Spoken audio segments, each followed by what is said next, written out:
Hi, I'm Maren from Chanhassen Library, and I'm going to show you a project today. It's using a simple sewing stitch, and it is from the Japanese tradition called Sashiko.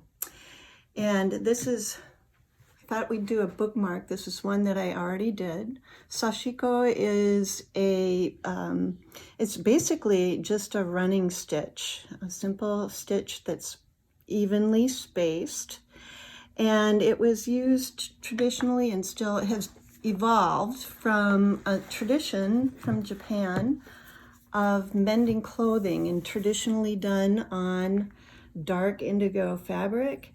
And this basic stitch is used to create all kinds of different patterns, geometric patterns. Here's an example with just that running stitch where it's more of a modern form of it. And then they do more involved designs of just geometric shapes. And sometimes they're done with a curve. And you can just create some really lovely effects. Here's another one, and it can get quite complicated, but I'm just going to demonstrate the simple running stitch, and you can create your own bookmark. So the idea is to have contrasting fabric and thread.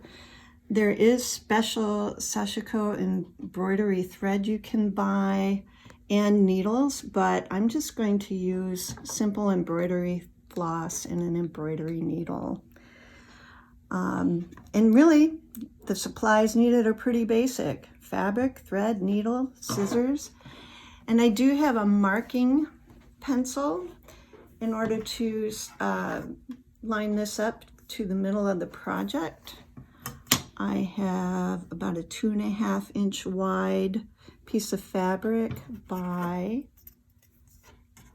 let's see, we have 6 inches, but you could make it any size you want, but I think this is a nice size to handle. And I'm just going to mark the middle of this at 1.25 with my marking pencil. And then up here at the other end.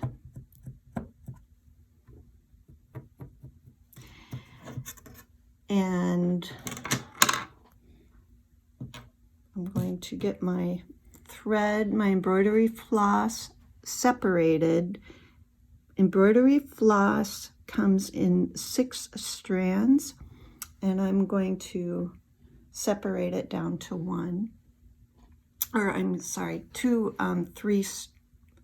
3 strand pieces. So, and it's best if you have a longer needle. And so I got the longest one I could find that I could put embroidery floss through. The piece I have is maybe like 1.5 foot long. I'm going to make my knot here. And you need 2 layers because that's what it traditionally was. It was sewing fabric pieces together as a way to mend clothing. Textiles were very precious, and they tried to make clothing go as far as they could. So I'm going to start in about 1/4 inch from the bottom here, and the goal is to make your stitches as even as possible between the stitch itself and then the space in between. And having a long needle is a great way to just you'll do a bunch at a time, trying to make that very evenly spaced. So, and it doesn't necessarily matter how long or short the stitch is. The goal is to keep the stitch and the open space in between even. So I'm doing quite a few at one time. And now I'm just going to pull it through. And maybe you could see from there, you do kind of a gentle rocking back and forth with your needle in order to create those stitches. So now I'm going to keep going. And I'm just eyeballing this. If you wanted to, I think you could sew your, or you could draw a line down the whole thing to get as a base to get you going. But you know, I'm not necessarily aiming for perfection here, so I'm just going to eyeball this down the length of the fabric.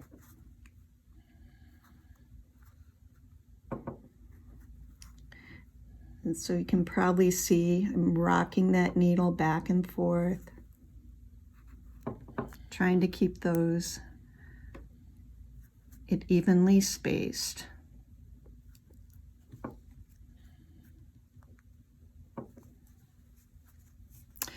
And the other thing I should mention too is having a lighter weight fabric is nice. This is actually some linen that I've used in the past for some embroidery I've done. I did this one on velvet and it was really tough to get the needle through it. So I think my stitches didn't turn out exactly even. I think it's a little easier with a lighter weight fabric. And I like this little bit of linen because I do have the grain of the fabric to help me kind of keep an eye on where that line is. I'm almost down to the end here. And I'm just going to bring it up and pull that thread through. Now I'm going to go underneath and in between the two pieces of fabric. I'm going to bring my needle down and just bring it over evenly spaced and start coming back the other way. So trying to keep that even together.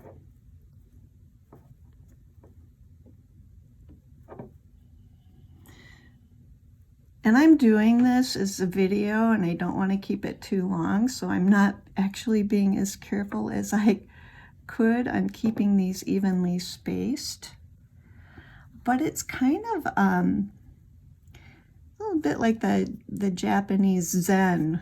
Once you get a rhythm going and you're watching your stitching, being mindful of keeping them even.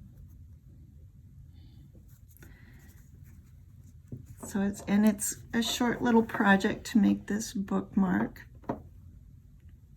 I'm just pulling it straight.